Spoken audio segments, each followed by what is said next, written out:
Assalamualaikum warahmatullahi wabarakatuh.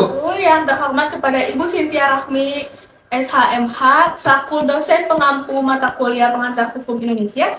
Pada kesempatan kali ini, kami akan berdiskusi mengenai materi penggolongan hukum berdasarkan wujud dan bentuknya. Sebelumnya, izinkan kami memperkenalkan diri. Pertama, terdapat saya Najwa Rizkia Mulyana dengan nomor NPM 231020. Halo, saya Altairan Taruna dengan NPM 2310.019. Baik, kami akan masuk ke dalam sesi berdiskusi mengenai penggolongan hukum berdasarkan wujud dan bentuknya. Baik, kali ini kita akan berdiskusi mengenai penggolongan hukum berdasarkan wujud dan bentuknya. Jadi, apa yang dapat Anda pahami mengenai hukum berdasarkan wujud dan bentuknya? Baik, hukum terdiri dari macam-macam. Untuk mengetahui tentang macam-macam hukum ada 7 penggolongan hukum menurut buku sejarah hukum di Indonesia oleh Profesor Dr. Anas Kansil dan Christine, yaitu 1. Berdasarkan sumber, 2. Bentuk, 3. Tempat berlaku, 4. Waktu, cara mempertahankan, sifat, dan isi. Pada kesempatan kali ini, kami akan bahas mengenai hukum berdasarkan bentuknya. Menurut bentuknya, aturan hukum dapat dibagi menjadi 2, yaitu Ada hukum tertulis, statute law. Hukum tertulis adalah hukum yang dicantumkan dalam berbagai peraturan perundang-undangan. Dengan itu, hukum ini dapat dikodifikasikan dan tidak dikodifikasikan. lalu apa itu pengkodifikasian dalam hukum? Menurut saya, pengkodifikasian hukum artinya penyusunan peraturan hukum secara sistematis, bulat, dan lengkap dalam suatu kitab undang-undang oleh badan pemerintah yang berwenang. Apakah pengkodifikasian dalam hukum tertulis dapat menjelaskan lebih lanjut? Hukum tertulis yang dikodifikasikan yaitu hukum yang disusun secara lengkap, sistematis, teratur, dan dibukukan sehingga tidak perlu lagi peraturan pelaksanaan. Misalnya KUH Pidana, KUH Perdata, dan KUH Dagang. Hukum tertulis yang tidak dikodifikasikan yaitu hukum yang meski tertulis tidak disusun secara sistematis, tidak lengkap, dan masih terpisah-pisah.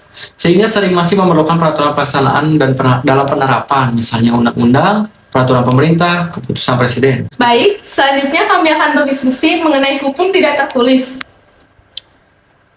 Apa sih yang Anda ketahui mengenai hukum tidak tertulis menurut pemahaman Anda? Baik, saya akan menjawab pertanyaan dari Altair. Hukum tidak tertulis atau unstatutory law, hukum tidak tertulis adalah hukum kebiasaan. Hukum yang masih hidup dalam keyakinan masyarakat. Hukum ini bersifat melekat pada kepercayaan yang selalu ditaati oleh keyakinan masyarakat. Adakah contohnya mengenai hukum tidak tertulis? Baik, contoh untuk hukum tidak tertulis adalah hukum adat, di mana hukum kebiasaan atau adat merupakan hukum yang terletak di dalam peraturan kebiasaan atau adat. Hukum adat yang tidak ditulis atau tidak dicantumkan dalam perundang-undangan, namun peraturannya sudah tertanam dan dipatuhi oleh daerah tertentu atau adat tertentu sehingga menjadi sebuah pedoman dalam tata pelaksanaan kehidupan bermasyarakat. Apa sih perbedaan antara hukum tertulis dan tidak tertulis? Menurut saya, perbedaan antara hukum tertulis dengan hukum tidak tertulis adalah hukum tertulis aturannya pasti atau tertulis, sedangkan untuk hukum tidak tertulis kadang aturan tidak tertulis dan tidak pasti. Kemudian, hukum tertulis memiliki alat penegak aturan, sedangkan untuk hukum tidak tertulis tidak ada atau tidak adanya alat penegak hukum yang tidak pasti. Lalu, hukum tertulis dibuat oleh penguasa, sedangkan hukum tidak tertulis dibuat oleh masyarakat. Kemudian, hukum tertulis bersifat memaksa, sedangkan untuk hukum tidak tertulis bersifat tidak terlalu memaksa atau bermasyarakat.